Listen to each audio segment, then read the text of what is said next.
আমি সর্বশেষ গ্রেপ্তার হয়েছিলাম 2022 সালের 12 ডিসেম্বর রাত্রে 1:15টার সময়। সিটিটিসির মেহমান হিসাবে ছিলাম 13 দিন। সেখানে আয়নাগরে আমাকে রাখে নাই, কিন্তু আয়নাগর আমি দেখেছি। বহু আলিম উলামা, বহু দিনদার মুসলমান,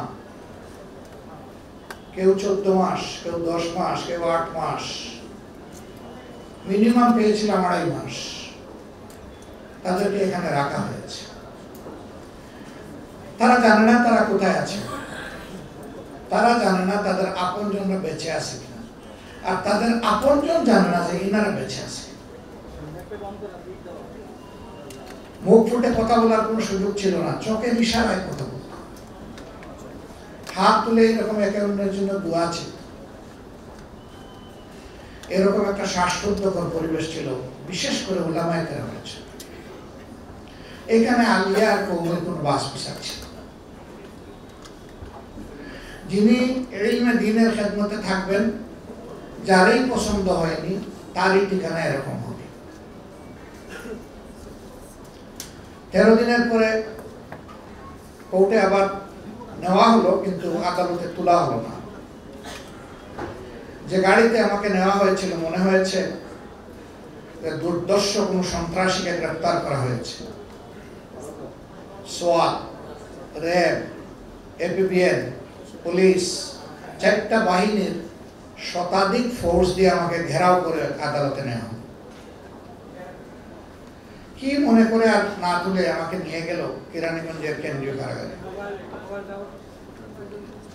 5 দিন সেখানে থাকার পরে আমাকে স্থানান্তর করা হলো কাশিমপুর হাই সিকিউরিটি নামে যে জেলটার কথা আপনারা শুনেন, বাংলাদেশের নিকৃষ্টতম দুনিয়ার ছোট্ট জাহান্নামে। এর চাইতে খারাপ কোনো জেল বাংলাদেশে নেই। নেওয়ার সময় গাড়িতে আমরা 38 জন মানুষ ছিলাম। আমাকে পছন্দ হয় নাই, কি কারণে আমি জানি না, আমি ছাড়া বাকি সকলের হাতে হ্যান্ডকাপ, পায়ে বেড়ি। এর মধ্যে কয়েকজন বিজ্ঞ বয়স্ক আলেমও ছিলেন। একজন আমাকে বললেন, আমি প্রথম দিন আপনার জন্য কিছু হাদিয়া পাঠিয়েছিলাম, আপনি কি পেয়েছিলেন? আমি বললাম, আল্লাহু আকবার, আপনি তাহলে আল্লাহর সেই ফেরেশতা। সেই দিন আমি খালি হাতে কেরানীগঞ্জে ঢুকেছিলাম, বৃষ্টি অজর দ্বারায়, আর দিনটা ছিল 25শে ডিসেম্বর, কনকনে শীত, শীতে জমে যাওয়ার উপক্রম। আমি সেলে ঢুকার 1 ঘন্টার ভিতরে একজন এসে বলল, একজন বড় উস্তাদের নাম, যে উনি এটা হাদিয়া পাঠিয়েছেন আপনার জন্য, আমি পরে এসে বলবো, বলেই সে চলে গেল। আমি আলহামদুলিল্লাহ করলাম, করে দেখলাম আমার জন্য ওই সময় যা প্রয়োজন সব এখানে পাঠানো হয়েছে। আল্লাহু আকবার। আমি মনে মনে আল্লাহর এই বান্দার শুকরিয়া আদায়ের অপেক্ষা করছি। গাড়িতে উঠে হাতে হ্যান্ডকাপ আর পায়ে বেড়ি পরা, মাথায় পাগড়ি, এই উস্তাদ যখন আমাকে বললেন যে আপনি কি আমার হাতে একটা প্রথম দিন পেয়েছেন, আপনি আল্লাহ সেই ফেরেশতা কিনা, বলেই আমি কাঁদতে শুরু করলাম।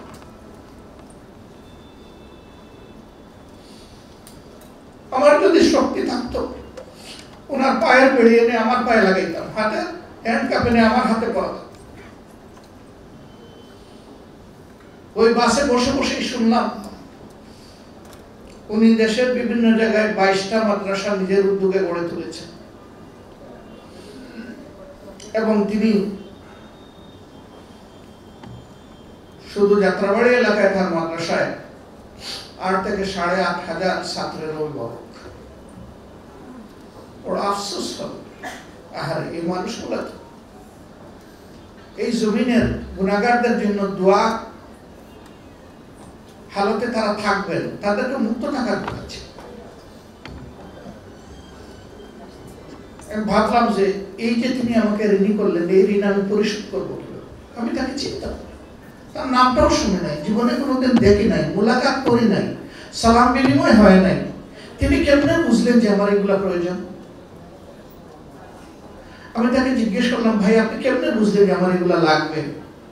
বলে যে আপনাকে যখন নিয়ে যাচ্ছিল তখন আমি তীর্যক দৃষ্টি দিয়ে আপনার দিকে তাকাচ্ছিলাম, আমার মনে হয়েছে যে আপনি এইভাবেই ঢুকছেন, আপনার আর কোনো সাপোর্ট নেই। পরের দিন আমার জন্য জেল কর্তৃপক্ষের কিছু জিনিস এবং বাইরে থেকে কিছু জিনিস, ওই রাত্রেই তো আমি বরফ হয়ে যেত। আমি বিশ্বাস করি এটা আমার জন্য নয়, আল্লাহর এই বান্দা এই কাজটা করেছেন মহান আল্লাহর জন্য। এরকম যদি মানুষের মধ্যে ভালোবাসার একটা পরিবেশ আমরা তৈরি করতে পারি, আল্লাহর এই জমিন আল্লাহর রহমতে ভরে যাবে ইনশাআল্লাহ। যেখানে মানুষ মানুষকে ভালোবাসবে এবং সম্মান করবে। আল্লাহর কোরআন, পবিত্র কোরআন কালামুল্লাহ, সেই শিক্ষাটাই পরতে পরতে মানব জাতিকে দিয়েছে। কিন্তু কপাল পোড়া মানব জাতি আল্লাহ তাআলার এই নিয়ামত থেকে বিমুখ হয়ে উল্টা দিকে দৌড়ানোর কারণেই দুনিয়ায় আজকে তামাম লাঞ্ছনা এবং অপদস্থতা আমাদের ঘাড়ে চেপেছে, বিশেষ করে উম্মতে মুসলিমার উপর। বাংলাদেশ বলা হয় 91% মুসলমানের দেশ। যারা মুসলমান না তারাও আল্লাহর বান্দা, তারাও আশরাফুল মাখলুকাতের অংশ। তাদের দিনদারি, তার ঈমান, তার আকীদার জন্য সে আল্লাহর দরবারে দায়বদ্ধ। ইন্না ইলাইনা ইয়াবাহুম সুম্মা ইন্না আলাইনা হিসাবাহুম। তোমাদের সবাইকে আমার দিকেই ফিরে আসতে হবে, আর সেই দিন তোমাদের উপরে, তাদের উপরে আমার কর্তৃত্ব হবে, তাদের কাছ থেকে হিসাব চুকে নেওয়া। এই হিসাবে কারো অংশীদারিত্বের প্রয়োজন আমার হবে না, কিন্তু মানুষ হিসাবে আমরা সকলের জন্য কল্যাণ কামনা করব। একই সমাজে সহনশীলতা এবং সমমর্যাদার ভিত্তিতে আমরা বসবাস করব। তাহলে কোন শ্রেণী, গোষ্ঠী, ধর্মীয় সম্প্রদায় আতঙ্কে থাকবে না। আলহামদুলিল্লাহ 15.5 বছরের জ্বালাতন নির্যাতনের পরে এবার যে পরিবর্তন পাঁচ আকাশ হলো, আপনারা সাক্ষী। এই দেশের উলামায়ে কেরাম, মাদ্রাসার ছাত্র, বাংলাদেশ জামাত ইসলামী, ইসলামী ছাত্র শিবির বিশেষভাবে সকল ধর্মের মানুষের নিরাপত্তার দায়িত্ব এই জমিনে পালন করেছে। কেন? আমরা আল্লাহকে ভয় করি, দেশ এবং দেশের মানুষকে ভালোবাসি। এই জন্য আমরা চাইনি যে আমাদের দেশে কেউ বিপর্যয় সৃষ্টি করুক। যা হতে পারত, আল্লাহু আকবার, তার কিছুই হয়নি। তারপরেও চিটাফোটা যা হয়েছে তার 99 কারণ হচ্ছে রাজনৈতিক, এটা ধর্মীয় নয়।